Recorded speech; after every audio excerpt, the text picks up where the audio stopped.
What's up, guys? Welcome to the Chess Giant. This is Solomon Ordell, and today we'll be going over a game by Garry Kasparov as he played against Michael Adams. And Kasparov is arguably the greatest player of all time as he played at such a high level with persistence and intensity. One of his favorite openings was the Sicilian Najdorf, and that's what was played in this game. I think it's hard to argue that anyone has ever played the Najdorf as well as Kasparov did, as he was such a pioneer in terms of the overall development of the opening, as he was consistently finding new moves and ideas. I hope you guys enjoy this game. Kasparov was playing with the black pieces, so let's just hop right in. We see e4, c5, the Sicilian defense. Knight f3, d6. Here d4, advancing in the center of the board. C takes d4, knight takes d4, knight f6, attacking the pawn on e4, knight c3, defending it, and a6. And this is the Najdorf defense. And here Adams plays bishop e3, the English attack, which is an extremely aggressive response to the Najdorf and can lead to some pretty exciting games. We see e6, bishop e2, queen c7. This is all very standard. Both sides just naturally developing their pieces, improving their position. Queen d2, and here b5. Now here Kasparov is actually threatening to play b4, followed by knight takes e4. So Adams plays a3, preventing b4 from taking place. And now bishop e7. As we see, we have two attackers, the knight on f6 and the bishop on b7 on e4, and only one knight. So here Kasparov is threatening to take the pawn on e4. So f3 was played, which is a very natural move. And we see knight c6. And here Adams castled queenside. I think castling kingside works fine too. I mean, bring the rook to d1, bring the rook to e1, and we're just playing chess, right? But after knight c6, we see castles queenside. And basically what we see here is Kasparov going to aggressively go after this king on c1, while white looks to aggressively create an attack on the king side of the board with g4, g5, h4, h5, etc., right? So here we see b4, and after a takes b4, knight takes b4.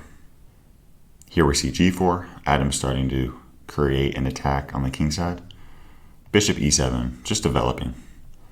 g5, kicking the knight to d7, h4, and now knight c5.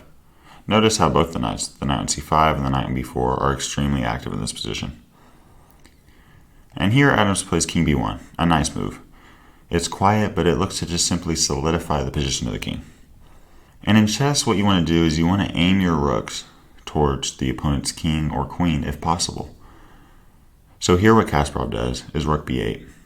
You never know what's going to happen, and it's always good to have a rook aimed towards the opponent's king or queen. So here we see h5, continuing to advance, castles kingside, and g6. And here Kasparov finds a nice move, bishop f6.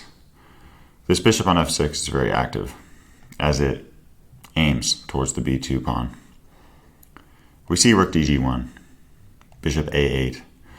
The point of bishop a8 is to free this rook on b8 to be a more active piece. And now bishop g5. I think bishop g5 is actually a slight mistake. I think better was bishop c4.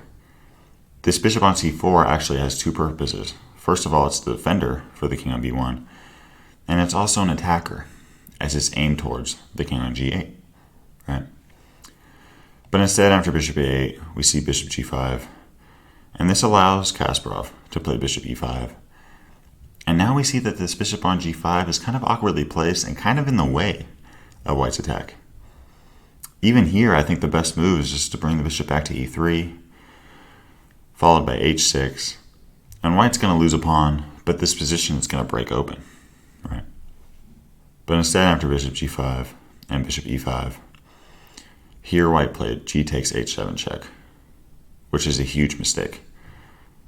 This allows king takes h7, and here we see that white's attack has kind of died out. There's not much white can do to attack the king on h7.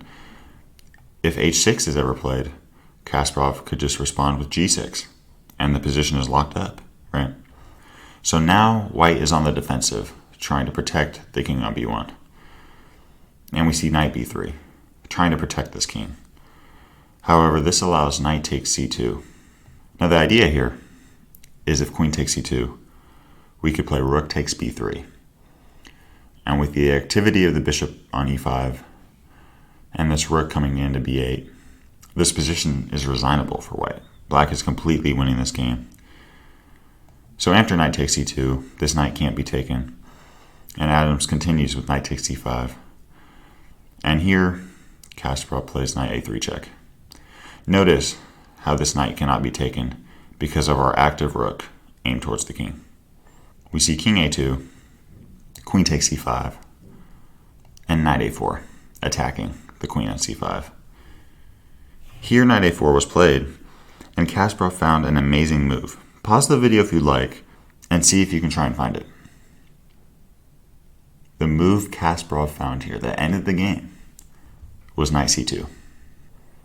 The idea here is if knight takes c5 is played, rook takes b2 would be checkmate. And this knight on c2 covers a1 and a3. So after knight a4 and knight c2, king b1 was played. After queen a3, Adams resigned this position. The idea here is that black just has too much firepower. For example, if queen takes c2, we could play rook fc8, and after queen d2, take the knight off the board. We're about to play rook takes b2, and there's just not much hope for white here, right? So after the move queen a3, Adams resigned. So gosh, amazing game, guys. I hope you guys enjoyed it. Let me know what you guys thought of this game, and let me know if there's any other specific games from Kasparov that you want to see on this channel. Thanks for watching today's video. If you'd like to watch another one, you can click or tap up here. And I've got a lot more high quality chess content on the way. So if you'd like to subscribe, you can click or tap down here. I really appreciate your support.